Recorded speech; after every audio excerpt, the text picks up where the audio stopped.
Kanchipuram Vakula silks నాణ్యత మా ప్రాధాన్యత. మదీనాగూడ, మియాపూర్, హైదరాబాద్ లో త్వరలో శుభారంభం.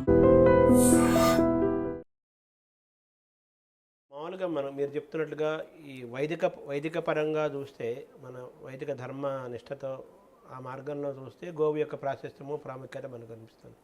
ఆరోగ్యపరంగా చూసినా కానీ ఆ గోవును పాలు కానీ, గోవు నెయ్యి కానీ, గోఘృతం అంటారు కదా, ఇవన్నీ కూడా చాలా గొప్పవి కదా.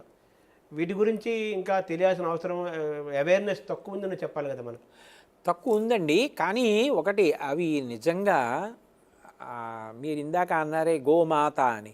ఇప్పుడు ఈ కాకినాడ పట్టణంలోనే భానుగుడి జంక్షన్లో శిశు మందిరం అని ఒకటి ఉంటుంది, ప్రభుత్వ ఆధ్వర్యంలో నిర్వహింపబడుతుంది. కొంతమంది సరైన జీవన విధానం లేని వాళ్ళు బిడ్డల్ని కనేసి ఎక్కడ వదిలేసి వెళ్ళిపోతుంటారు. ఆ పసిబిడ్డల్ని తెచ్చి అందులో పెడతారు. ప్రభుత్వం వాళ్ళు ఇచ్చేటటువంటివి ఆ నిధులు ఆ పిల్లల్ని పోషించడానికి సరిపోవు. ఈ గోశాల పెట్టిన కొత్తల్లో ఆ విషయాన్ని ఆ నిర్వాహకులు వచ్చి చెప్పారు. వక్కలంక రామకృష్ణ గారని గొప్ప సమాజ సేవ చేస్తాడు మహానుభావుడు. ఇప్పటికీ ఆనాటి నుంచి ఈనాటి వరకు మహాశివరాత్రి శివలింగాభిషేకానికి కూడా అవసరమైతే బయట కొంటాం తప్ప, పొదుగు దగ్గర పాలు 5 లీటర్లు వెళ్ళిపోతాయి శిశువిహార్కి. అవి అలా పట్టకూడదు కాబట్టి నీళ్లు కలిపి ఆ పసిపిల్లలకి పడతారండి. వాళ్ళ తల్లి ఎవరో తెలియదు, కానీ ఆ పాలు తాగి కొన్ని వందల మంది శిశువులు బ్రతికారు. వాళ్ళందరూ పెరిగి పెద్దవాళ్ళై దత్తతలు స్వీకరింపబడి ఎక్కడెక్కడికో వెళ్ళి ఇవాళ సంతోషంగా ఉన్నారు. స్వర్గలోకం అవి వదిలేయండి. గోశాల నిర్వహించి గోవుల్ని కాపాడితే అన్ని వందల మంది పిల్లలు బ్రతుకుతున్నారు. ప్రత్యక్షంగా సంతోషం కదా. రోగులు కొంతమంది ఇక్కడికి వచ్చి, అయ్యా మమ్మల్ని ఆవు మూత్రం సేవించమన్నారు, ఆవు నెయ్యి కావాలి, ఆవు పాలు కావాలి అని అడుగుతారు. ఆ పిడకతో ఏదో చేసుకోమన్నారు, పిడకలు కావాలని అడుగుతారు. వాళ్ళందరూ అది వాడి ఏదో కొంత ఉపశాంతి పొందుతున్నారు, అందుకని వచ్చి పట్టుకెడుతూ ఉంటారు. ఇంతమందికి ఇహంలో కూడా అది ఉపయోగపడుతోంది. అన్నిటినీ మించి పెంటపోవు, ఆవుల యొక్క మలమూత్రాలు తీసేసి అవన్నీ కూడా పక్కన వేసేస్తాం. అవి పెద్ద పెద్ద కుప్పలు అయిపోతాయి. వ్యవసాయదారులు వస్తారు, అయ్యా మాకు అది ఇస్తారా అని అడుగుతారు. మేము ₹1 అడగం వాళ్ళ దగ్గర. మీరు తెల్లవారి లేస్తే కొన్ని కోట్ల మందికి అన్నం పెడుతున్నారు, మీరు ఏమైనా ఇవ్వగలిగితే, మీరు ఇద్దాం అనుకుంటే అది కూడా మళ్ళీ గోవులకే ఖర్చు పెట్టేస్తాం. మీరు కొంత గడ్డి ఇవ్వగలిగితే ఇవ్వండి, కొద్దిగా తౌడు ఇవ్వగలిగితే ఇవ్వండి, చిట్టు ఇవ్వగలిగితే ఇవ్వండి, లేదా ₹11 ఇవ్వండి, ₹1 ఇవ్వండి. తీసుకెళ్ళి మీరు పొలంలో పోసుకొని 10 మందికి పంట పండించి పెట్టండి. ఎంతమంది రైతులు వచ్చే ట్రాక్టర్లలో ఆ పెంటపోగు పట్టుకెళ్ళి పోసుకొని పంటలు పండించుకుంటూ ఉంటారు. ఇన్ని రకాలుగా ఉపయోగపడుతున్నది లక్ష్మి కాలా. ఇంకా లక్ష్మి అంటే ఏమిటి? వైదికమైన ధర్మంతో పాటు గోవు చాలా ఆరోగ్యం కాబట్టి, గోవు పాలు, గోవు నెయ్యి ఆరోగ్యం కాబట్టి గో సంపదను పెంచుకోవాల్సిన అవసరం చాలా ఉంది. గోవు పట్ల ఇంకా కూడా చాలామంది ఇంకా దాని అవగాహన పెరగాల్సిన అవసరం కూడా ఇంకా ఉంది. అంతే కదా దీని యొక్క సారాంశం. ఇంత సాధనలో, ఈ ఆధ్యాత్మిక సాధనలో అరిషడ్ వర్గాన్ని మీరు జయించారా? అబ్బో లేదండి, అంత పెద్ద మాట అనలేను. అరిషడ్ వర్గాల్ని జయించలేదు, కానీ జయించే ప్రయత్నం చేస్తుంటాను. మంచి మాటలు గుర్తు తెచ్చుకొని ఇలా చెప్పబడింది కదా, పోన్లే ఇవాళ నేను తడబడినా ఇది నాకు ఒక అవకాశంగా స్వీకరించి వచ్చేసారి నేను దీన్ని ఇలా దిద్దుకోవాలి, ఇలా ఉంచుకోవాలి అనుకుంటూ ఉంటాను. గెలిచానన్నంత స్థాయి చెప్పలేను శర్మగారు. అదే కొంత ప్రయత్నం చేస్తూ ఉంటాను, కొంత శాతం ఖచ్చితంగా తగ్గించుకున్నానండి. అంటే అంత ముందుకి ఈ సాధన పెరిగే కొద్దీ అరిషడ్ వర్గం పూర్తిగా జయించడం మానవ సాధ్యం కాదు కాబట్టి ఎంతో కొంత అది అదుపులో ఉంచుకోవడానికి ప్రయత్నం చేస్తున్నారు. అదే.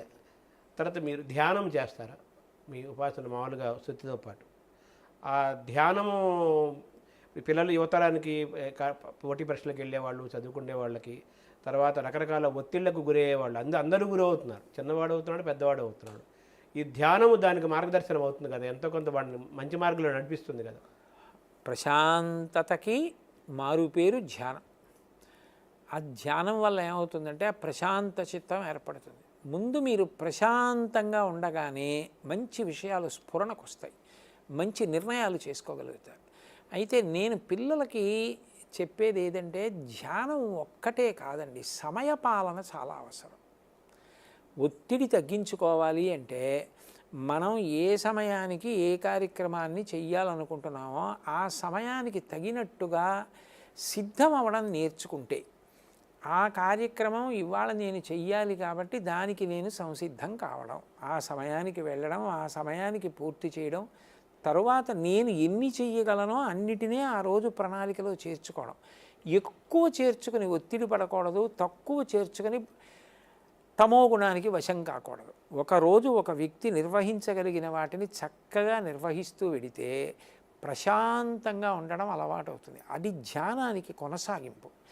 అట్లా కాకుండా 23.5 గంటలు ఒత్తిడితో ఉండి అరగంట నేను ఒత్తిడి తగ్గించుకోవడానికి ధ్యానం చేస్తాను అంటే అది మంచి పద్ధతి కాదు. ఒక రోజంతా ధ్యానంగా మారేటట్టుగా చూసుకోవాలి. రివర్స్ అవ్వాలి. ఏ పని చేస్తున్నారో దాని మీదే దృష్టి నిలబడాలంటే ఒత్తిడి పరిహరింపబడాలి. ఒత్తిడి తగ్గాలంటే ఇప్పుడు నేను ఈ పని చేస్తుంటే ఈ పని ఎంతవరకు చేయాలో అంతవరకు చేసి నేను మళ్ళీ వెళ్ళి ఇంకో పని చేసుకోవడానికి కావలసినట్టుగా ప్రణాళిక చేసుకున్నాను అనుకోండి, ఒత్తిడి ఉండదు. నేను ఏది చేస్తున్నా దాని మీద దృష్టి పెట్టి చేయడానికి నాకు అవకాశం ఉంటుంది. అదే ధ్యానం. అప్పుడు ధ్యానం విస్తరిస్తుంది అంటాను నేను. అంటే ఈ ధ్యాన తపో యోగ మార్గాలు ఉన్నాయి కదా, ఇవన్నీ ఒకదానికి కొంత మనం అలవాటు అయ్యే కొద్దీ మిగతాయి కూడా ఒక్కొక్కటి మనకు మన జీవితంలో ప్రవేశిస్తాయి కదా. అవి జాతిని, సమాజాన్ని, వాళ్ళ జీవితాలని సక్రమంగా మార్చడానికి ఉపయోగపడతాయి. ఈ క్రమంలో భగవద్గీత పరంగా మీరు ఎంత ప్రయాణం చేశారు? భగవద్గీత అనేటటువంటిది ఆచరణాత్మకమైనటువంటి గొప్ప విషయాలతో కూడుకుని ఉంటుందండి. అపోహలు, అర్థం లేని విషయాలు, ఇటువంటి వాటినన్నింటినీ కూడా నిర్ద్వందంగా ఖండించి యథార్థంగా మనం చెయ్యవలసిన కర్తవ్యత నిష్టని మనకి నేర్పుతుంది. ఇది నువ్వు చెయ్యాలి, ఇది నువ్వు చెయ్యకూడదు. తెలిసి కానీ తెలియక కానీ ఇలాంటిది పట్టుకుంటే ఇలా జారతావు, తెలిసి కానీ తెలియక కానీ ఇలా పట్టుకుంటే ఇలా పైకి ఎక్కుతావు. దీన్ని చాలా అందంగా చక్కగా బోధ చేస్తుంది భగవద్గీత. అందుకే అది నాకు ఆచరణాత్మకంగా అనిపిస్తుంది. చూడండి, ఒక శ్లోకం ఉంటుంది, ధ్యాయతో విషయాన్ పుంసః సంగత్ శిశూపజాయతే సంగాత్ సంజాయతే కామః కామాత్ క్రోధోభిజాయతే క్రోధాత్ భవతి సంమోహః సంమోహాత్ స్మృతివిభ్రమః స్మృతిభ్రంశాత్ బుద్ధినాశో బుద్ధినాశాత్ ప్రణశ్యతి. అనవసరపు విషయం జోలికి వెళ్ళి దాన్నే పట్టుకుంటే ఎంత వేగంగా జారిపోయి ఎక్కడికొచ్చి పడిపోతాడో చెప్తుంది.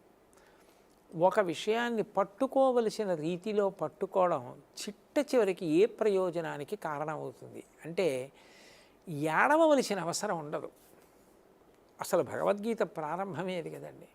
కృష్ణ భగవానుడు నోరు విప్పి మాట్లాడుతూ ప్రజ్ఞావాదాంశ్చ భాషసే గతాసూనగతాసంశ్చ నాను సూచంతి పండితాహ, ఏడవకు, నువ్వు అన్నీ తెలుసున్న వాళ్ళ మాట్లాడి ఏడవకుండా ఉండడం నేర్చుకో అని మొదలుపెట్టి మళ్ళీ పూర్తి చేసేటప్పుడు సర్వధర్మాన్ పరిత్యజ్య మామేకం శరణం వ్రజ అహం త్వా సర్వపాపేభ్యో మోక్షయిష్యామి మాసుచ. ఏడవద్దు, ఏడవకు మధ్యలో భగవద్గీత. అంటే అసలు భగవద్గీత పట్టుకున్న వాడికి ఆచరణాత్మకంగా భగవద్గీతని మనం ఉపయోగించుకుందాం. ఇది కథ కాదు, ఇది ప్రతి శ్లోకం పట్టుకుని అనుష్ఠానంలోకి తెచ్చుకోవలసింది అన్న కోణంలో భగవద్గీతని పరిశీలించి అనుష్ఠిస్తే ఏడవలసిన అవసరం ఉండదు. ఏడవడానికి ఎంత దూరం అవుతాడంటే భగవద్గీతకి అంత దగ్గర అవుతాడని అర్థం. భగవద్గీతకి దగ్గర అవుతాడంటే ఏడవడానికి దూరం అవుతాడు. ఆఖరికి ఆ ఏడుపు మానేయడం అన్నది ఎక్కడి వరకు విడుతుంది అంటే శరీరం పడిపోతోందన్నా ఇది అనివార్యమైన పరిణామమే కదా. దీని గురించి వాసాంసి జీర్ణాని యథా విహాయ నవాని గృహ్ణాతి నరోపరాణి తథా శరీరాన్ని విహాయ జీర్ణాన్ అన్యాని సంయాతి నవాని దేహి. ఏడవడానికి ఏముంది? అని ఏడవడానికి అవకాశం లేకుండా బ్రతకగలిగిన మనుష్య జన్మ కన్నా గొప్ప జన్మ ఇంకేమిటి ఉంటుంది? అదే సార్థక్యం. అది ఇవ్వగలిగిన ఆచరణాత్మకమైన విద్య నేర్పగలిగిన అద్భుతమైన గ్రంథం భగవద్గీత. అంటే భగవద్గీతలో ఏదైతే చెప్పారో అవన్నీ ఆచరించగలిగినవి, అలాగే తగినవే, కానీ ఆచరించగలిగినవి కూడా ఆహారం దగ్గర నుంచి ఆయన అన్నీ మాట్లాడాడు కదండి. అందుకని అది అయ్యో దూరం అయిపోయిందని ఏడవలసిన పరిస్థితి అంటూ వస్తే ఒక్కటే.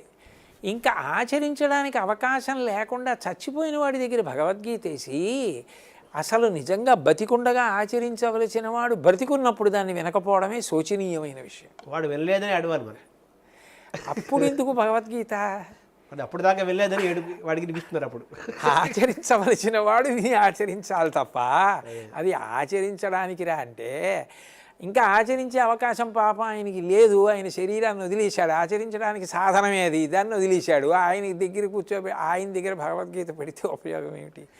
మనం ఆచరించాలి. మనం భగవద్గీత అందుకోసమని చెప్పి దాన్ని తీసుకుంటే ఎక్కువ ఉపయుక్తం అవుతుందని నా భావన. ఒకవేళ అట్లా భగవద్గీత పెట్టడం వల్ల శోకం తగ్గుతుందేమో అంటే ఏమో, అది కూడా మంచిది. అప్పుడు కూడా నేనేం కాదనడానికి ఏముంది.